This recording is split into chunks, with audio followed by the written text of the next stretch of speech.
Hello everyone, welcome back to ड्रेना academy. तो हमने already class 10th ICSC physics का जो चैप्टर नंबर 8 है, नाम है करंट इलेक्ट्रिसिटी, उसके प्रीवियस ईयर को जो क्वेश्चंस है वो हमने डिस्कस करने शुरू कर दिए थे। आज के लेक्चर के अंदर हम जो उसका पार्ट सी है उसके प्रीवियस ईयर क्वेश्चन डिस्कस करने वाले हैं। बहुत ही इंपॉर्टेंट टॉपिक है और बहुत ही सिंपल न्यूमेरिकल्स हैं और ज़्यादातर इसी पार्ट में से न्यूमेरिकल आपके 2 मार्कर्स के बन जाते हैं। और हाँ, ऊपर जितने भी चैनल और जो पेजेस दिए गए हैं उनके जो लिंक्स है डिस्क्रिप्शन बॉक्स में डाल दिए हैं। तो बिना कोई टाइम वेस्ट किए चलिए शुरू करते हैं।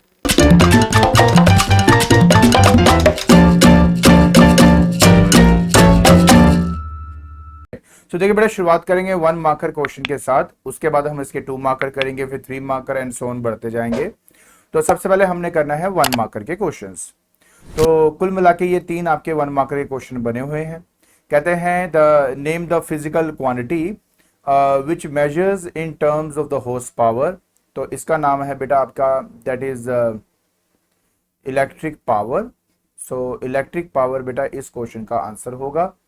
फिर उसके बाद कहता है कि 1 किलोवाट आर कितने जूल्स के बराबर होता है। सो 1 किलोवाट आर बेसिकली जो यूनिट है वो इलेक्ट्रिकल एनर्जी का यूनिट है आपका। एंड ये हमारा 3.6 इंटू 10⁻6 जूल के बराबर होता है। तो इस तरीके से बेटा आपने इसका आंसर देना था।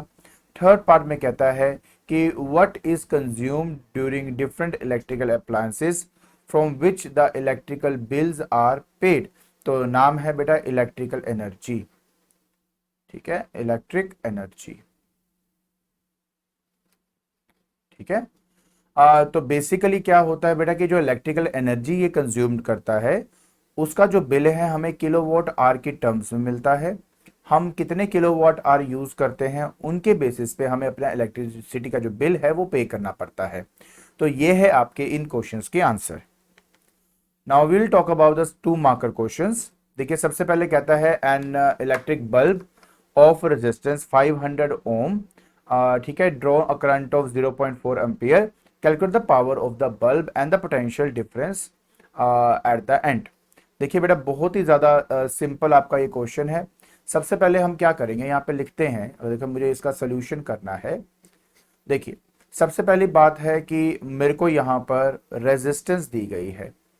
सो जो रेजिस्टेंस है आपका हम उसको आर से रिप्रेजेंट करेंगे और वो हो जाएगा बेटा 500 ओम। ठीक है, ये आपका सबसे पहला काम है। आप इसमें करंट की बात करेंगे तो करंट आई से रिप्रेजेंट होता है और ये आपका 0.4 ओम आपको मिल जाएगा। बात हो रही है पावर की। जो पावर जो है पी से रिप्रेजेंट करते हैं उसका फॉर्मूला आई स्क्वायर आर होता है। अगर आई और आर मुझे दिया हो तो 0.4 का स्क्वायर इंटू 500 मैं कर दूंगा। तो जैसे आप इसको सॉल्व करेंगे बेटा तो आपका जो आंसर है वो 80 ओम, 80 दैट इज वॉट, ये आपको मिल जाएगा। तो इस तरीके से आपने अपना बेटा पहले पार्ट को जो है वो सॉल्व करना था। अगर मैं बात करता हूं बेटा बी पार्ट की, तो बी पार्ट के अंदर हमने करना है पोटेंशियल डिफरेंस। पोटेंशियल डिफरेंस मतलब V होता है जो कि ओम्स लॉ के अकॉर्डिंगली आई आर के बराबर होगा। आई जो है यहाँ पे हमें 0.4 दिया हुआ है, आर मुझे बेटा यहाँ पे 500 दिया हुआ है। तो इसका जो आंसर है वो आ जाएगा आपके पास 200 वोल्ट। और इस तरीके से आपने अपना ये न्यूमेरिकल सॉल्व करना था। तो ज़्यादातर जो आपके न्यूमेरिकल आते हैं ना इसमें से वो 2 मार्कर के बहुत आते हैं। अच्छा, नेक्स्ट क्वेश्चन की बात करते हैं। अब नेक्स्ट क्वेश्चन के अंदर बेटा कहता है calculate the quantity of heat required in a 20 ohm resistance carrying a current 2.5 ampere in 5 minutes। देखिए सिंपल सी बात यहाँ पे ये है कि आपको हीट फाइंड करनी है। और अगर आपको याद हो बेटा हमने जूल हीटिंग इफेक्ट के बारे में स्टडी किया था। सॉल्यूशन आपको मैं इसका बताता हूँ। पहले तो हमें क्या क्या दिया है, हमें रेजिस्टेंस, देखो आपने पूरा रेजिस्टेंस लिखना है फिर आर लिखना है। मैं थोड़ा जल्दी करने के चक्कर में सिर्फ आर लिख रहा हूँ। तो आपके पास 2 ओम आ जाएगा। ठीक है, करंट की बात करें तो हमें यहाँ पर 2.5 एम्पियर हमें दिया हुआ है। टाइम की बात करें तो हमें 5 मिनट्स दिया है और आप अच्छी तरह जानते हो कि ऐसा सिस्टम में ये मिनट्स नहीं होता, ये सेकंड्स होता है। तो 5 इंटू आप 60 करेंगे पहले ताकि ये आपका 300 सेकंड्स आपको मिल सके। तो पहले तो आपने ये वाला काम करना है। ठीक है, हीटिंग इफेक्ट के हिसाब से, जो जूल हीटिंग इफेक्ट के हिसाब से हीट जो होती है वो आई स्क्वायर आर टी के बराबर होती है। सो इसका मतलब हुआ कि 2.5 का यहाँ पे स्क्वायर किया जाएगा, और साथ में बेटा आपके पास जो रेजिस्टेंस है यहाँ पे, है ना, रेजिस्टेंस, वो आपकी 20 ओम रहेगी, और जो टाइम है वो आपका 300 सेकेंड्स रहेगा। बस जी आपने इनको आपस में मल्टीप्लाई करना है, तो आपका 37500 जूल जो है वो आपका आंसर आ जाएगा। तो बस इस तरीके से आपने इस न्यूमेरिकल का सोल्यूशन करना था। आई होप आपको अच्छी तरह ये आ गया होगा। चलिए अब आपको लेके चलता हूं अपने नेक्स्ट न्यूमेरिकल की तरफ। अब हम बात करेंगे बेटा इस न्यूमेरिकल की। अब इस न्यूमेरिकल में कहता है कि an electric appliance is rated आपका 1000 किलोवाट। तो बेटा देखो, एक बात आपको मैं बता दूं, पहले ना आपको यूनिट्स पता होने चाहिए कि कभी भी कोई हम न्यूमेरिकल जो स्टडी करते हैं। अब यहाँ पे लिखा है 1000 किलोवाट। अब 1000 किलोवाट जो यूनिट है वो पावर का होगा आपका, तो ये पावर ऑफ अप्लायंस है। किसका पावर है आपका? ये अप्लायंस का पावर है आपका, ठीक है, यहाँ पे आई लगा देता हूं। और ये हमें 1000 किलोवाट दिया हुआ है, किलोवाट। तो मतलब ये हुआ कि 1000 × 1000 करूंगा तब जाके ये वॉट में कन्वर्ट होगा। तो देख सकते हो 10⁶ वॉट हमारा यहाँ पे पावर दिया हुआ है। इसके अलावा वो कहता है कि जो वोल्टेज है आपकी, वोल्टेज मतलब पोटेंशियल डिफरेंस, जिसको हम V से रिप्रेजेंट करते हैं, वो हमें 220 बेटा वोल्ट हमें दिया हुआ है। कहता है if the appliance is operated for 2 hour calculate the energy consumed by, अच्छा इलेक्ट्रिकल एनर्जी ही करना है, ओके ओके ओके, ये तरह कन्वर्ट करने की जरूरत ही नहीं थी। देखिए क्या है, सबसे पहले तो आप ये समझिए बेटा कि मेरे को फाइंड करना है इलेक्ट्रिकल एनर्जी, ठीक है। अब जब आप इलेक्ट्रिकल एनर्जी को फाइंड करते हो, इलेक्ट्रिकल एनर्जी को फाइंड करते हो, तो वो बेसिकली होता है power into time. This is the formula जिससे हम इसको कैलकुलेट करते हैं। और अगर किलोवाट आवर के अंदर, देखो अब आपसे पूछा गया किलोवाट आवर, तो किलोवाट आवर के अंदर ही अगर आपने इलेक्ट्रिकल एनर्जी फाइंड करनी है, तो जो आपका ये है क्या कहते हैं इसको, पावर, ये 1000 किलोवाट में ही रहने दीजिए, और टाइम ऑलरेडी आर में आपको दिया हुआ है, तो वो आर यहाँ पे टाइम की जगह सब्स्टिट्यूट कर दूंगा। तो ये काम मुझे करना है। सो देखिए मैं पावर की जगह पे यहाँ पे 1000 आ जाएगा किलोवाट, ठीक है, और उसको मल्टीप्लाई कर दूंगा बेटा मेरे टाइम के साथ जो कि 2 आर है। तो जैसे आप इसको करेंगे तो आपके पास 2000 किलोवाट आवर में आपका आंसर आ जाएगा। पहली बात तो खत्म हो गई। दूसरी बात ये कहता है कि मुझे जूल में आंसर निकालिए। तो जूल में आंसर निकालने के लिए इसका कन्वर्जन आपको याद रहना चाहिए। आप भी जानते हैं अच्छे से कि आपका जो 1 किलोवाट आवर होता है वो 3.6 इंटू 10⁶ जूल के बराबर होता है। सो अगर मेरे को 2000 किलोवाट आवर का आंसर निकालना है, तो आपको 2000 को मल्टीप्लाई करना पड़ेगा 3.6 इंटू 10⁶ जूल के साथ। अब 2 इंटू 3.6 करूंगा तो 7.2 आपका बन जाएगा। उसके बाद जीरोस देखिए 1 2 3, यहाँ पे 10⁶ है, तो ये बन जाएगा 10⁹ जूल। तो बेटा इस तरीके से आपने अपना ये वाला जो न्यूमेरिकल था वो सॉल्व करना था। आई होप आपको अच्छी तरह समझ में आ गया होगा। तो चलिए अब आपको लेके चलता हूं बेटा आपके नेक्स्ट न्यूमेरिकल की तरफ। बेटा ये है आपका नेक्स्ट न्यूमेरिकल। अब इस न्यूमेरिकल में कहता है कि बेटा मेरे पास 2 बल्ब्स हैं, उनको मार्क किया गया है, दैट इज एक तो मार्क किया बेटा आपको 100 वॉट 220 वोल्ट, और एक 60 what 100 what. So calculate the ratio of their resistance, आपको उनके रेजिस्टेंस की रेशियो पता करनी है। सबसे पहली बात ये कि आपको पता होना चाहिए कि बेटा what is the formula to calculate resistance, पहले तो ये पता होना चाहिए, तभी आप ये कर पाएंगे, ठीक है।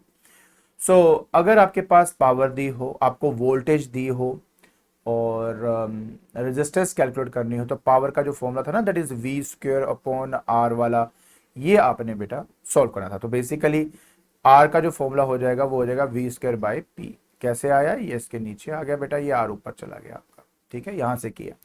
अच्छा फॉर 1 बल्ब ना, फॉर बल्ब 1, फॉर बल्ब 1 हमने ले लिया बेटा R1 is equal to V1² divide by P1, ठीक है। एंड फॉर बल्ब 2 हमने ले लिया R2 is equal to V2² bye P2, ठीक है, ये करना है। बेटा कैसे करेंगे, हमें करना है रेशियो निकालनी है, तो R1/R2 will be equal to V1² by P1 divided by V2 square by P2।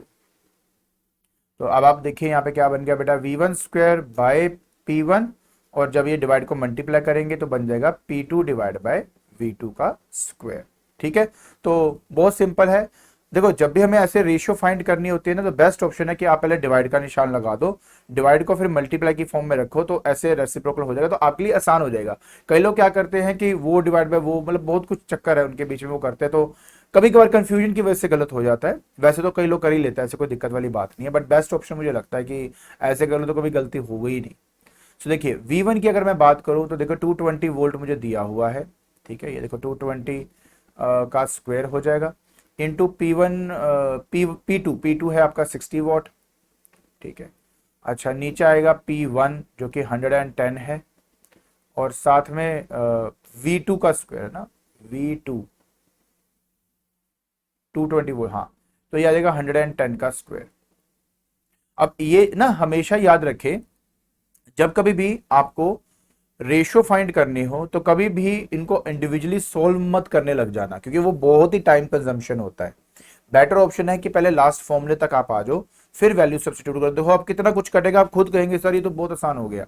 देखिए मैं करके दिखाता हूं मैं क्या बोलना चाहता हूं। तो इसको भी मैं सोल्व नहीं करूंगा, इसको 220 इंटू 220 जानबूझ के लिखा, साथ में आ जाएगा बेटा 60 डिवाइडेड बाय 110 इंटू 110 इंटू 110। ठीक है, अब देखिए बेटा, एक जीरो से ये जीरो गया, एक जीरो से ये जीरो गया, और एक जीरो से आपका ये वाला जीरो गया। ये 11 इंटू टू, ठीक है, ये 11 इंटू टू, ये आ गया बेटा मेरे पास। सो फाइनली बेटा मेरे पास यहाँ पर आ जाएगा 100 वोट है ना।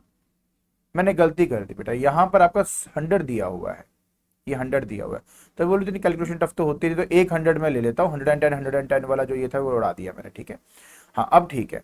सो ये देखिए, सो फाइनली क्या होगा, ये इसको कट करेंगे तो बेटा यहाँ पे 5 आ जाएगा। ठीक है, एंड 6 टू 12, तो 12/5 जो है वो आपका अप्रोप्रिएट आंसर आ जाएगा। तो इस तरीके से बेटा आपने ये वाला जो न्यूमेरिकल था वो सॉल्व करना था। इजी था, मुझे पता है, और आराम से आप कर सकते हो। चलिए अब हम बात करते हैं इस क्वेश्चन की।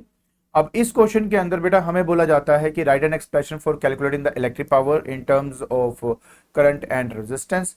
तो पहले पार्ट का जो आंसर है, इलेक्ट्रिकल पावर फाइंड करने के लिए हम आई स्क्वायर आर का इस्तेमाल करेंगे। ये हमारे पास आ गया है।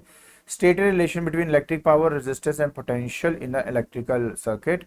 आपको पता तो बेटा P is equal to V square upon R, तो आप इसका इस्तेमाल करेंगे। ठीक है, तो इस तरीके से आप अपना 8th पार्ट का आंसर दे देंगे। फिर आता है electrical heater is rated 1000 volt 220 volt calculate. ये सब के सब ना यार बहुत ज़्यादा इजी से ही है, मतलब आपको करना क्या है फाइनली, आपको देखो resistance of the heating element है, आर जो है वो होता है बेटा V square divide by P. ठीक है, वी जो है वो 200 दिया हुआ है, उसका स्क्वायर कर देंगे, डिवाइड बाय 1000 कर देंगे। तो जब आप इसको सोल्व करते हो तो आपका जो रेजिस्टेंस है वो बेटा 40 ओम के करीब आपको मिल जाएगा। सेकंड पार्ट की बात करें तो करंट फ्लोइंग थ्रू इट है, तो करंट जो होता है वो P बाई वी हो जाएगा आपका, P is equal V into I होता है ना, वहां से आ जाएगा। P फिर से आपको 1000 दिया हुआ है, V जो है वो 200 आपको दिया हुआ है, आपका जो आंसर है वो 5 एम्पियर आ जाएगा। तो इस तरीके से बेटा आप इसको आराम से सॉल्व कर सकते हैं। क्यों, आसान है ना। तो 2 मार्कर वाले जब भी कोई न्यूमेरिकल्स आते हैं वो इसी तरह के बेटा आपके न्यूमेरिकल्स बन के आएंगे। चलिए अब हम बात करते हैं बेटा अपने नेक्स्ट क्वेश्चन की। कहते हैं electrical heater is rated 4 kilowatt to 20 volt, find the cost of using this 12 hours if 1 kilowatt hour of the electrical energy cost 3.25। देखिए पहली बात ये कि हमें इलेक्ट्रिकल एनर्जी किलोवाट आवर में फाइंड करनी होगी। मैं आपको करके दिखाता हूं बेटा, ऐसे क्वेश्चन तो बड़े इजी होते हैं। सबसे पहले देखिए आप लिखेंगे electric, that is electric power, और वो इलेक्ट्रिक पावर बेटा आपको यहाँ पे 4 किलो वोट आपको दिया हुआ है। ठीक है, और इसको कन्वर्ट नहीं करूंगा क्यों, क्योंकि मुझे किलो वोट आर में चाहिए। ठीक है, टाइम की बात करें तो अगर मैं टी से रिप्रेजेंट करता हूं, पहली बात तो ये तो पी से रिप्रेजेंट होगा आपका। ये जो टाइम है ये आपको 12 आर ऑलरेडी दिया हुआ है यहाँ पे। अब मुझे जो इलेक्ट्रिकल एनर्जी चाहिए, अच्छा क्या मैं इस आर को कन्वर्ट करूंगा सेकंड में, बिल्कुल भी नहीं, क्योंकि मुझे किलोवाट आर में आंसर चाहिए। बस पावर इंटू टाइम होता है बेटा, मल्टीप्लाई करना होता है, व्हेन यू मल्टीप्लाई तो आ जाएगा 4 किलो वॉट इंटू 12 आर, आपके पास आ जाएगा 48 किलो वॉट आर। तो इस तरीके से आप अपना ये वाला पार्ट कंप्लीट कर लेंगे। ठीक है, कुछ भी नहीं किया, पावर इंटू टाइम किया, 4 डाला, 12 डाला, मल्टीप्लाई किया, ये आपका किलो वॉट आर पे आंसर आ गया। अच्छा, अब मुझे कोस्ट निकालनी है ना, तो cost of 1 kilowatt hour electrical energy is 3.25 rupees. ठीक है, तो ये आपका आ गया। सो मुझे निकालना है 48 किलोवाट, यूनिटरी मेथड चलता है बस इसके बाद। तो 48 को मल्टीप्लाई कर देंगे 3.25 रुपीज के साथ। तो जैसे आप बेटा इसको मल्टीप्लाई करते हैं, आपका जो है 156 रुपीज आपके पास यहाँ पर आंसर आ जाता है। मैंने ऑलरेडी कैलकुलेट किए हुए हैं, आप इसको करके देख लीजिए बेटा, आपके पास यहाँ पे आ जाएगा। तो 156 रुपीज जो है वो आपका एक रिक्वायर्ड आंसर बन जाता है। आई होप आपको बेटा ये न्यूमेरिकल अच्छी तरह समझ में आ गया होगा। ठीक है, तो आज के लेक्चर के अंदर हमने जो करंट इलेक्ट्रिसिटी का जो सी पार्ट है उसके जो कुछ 1 मार्कर क्वेश्चन है वो हमने डिस्कस किए हैं। नेक्स्ट वीडियो के अंदर मैं आपको कुछ 1 मार्कर एंड फिर 2 मार्कर एंड 3 मार्कर वाले क्वेश्चन डिस्कस करूंगा। एंड आई होप आपको ये सब अच्छी तरह समझ में आ रही होगी। और अगर आपको मेरी वीडियो पसंद आ रही है तो please like it, share it and subscribe it. आज के लिए बस इतना ही। Thank you so much.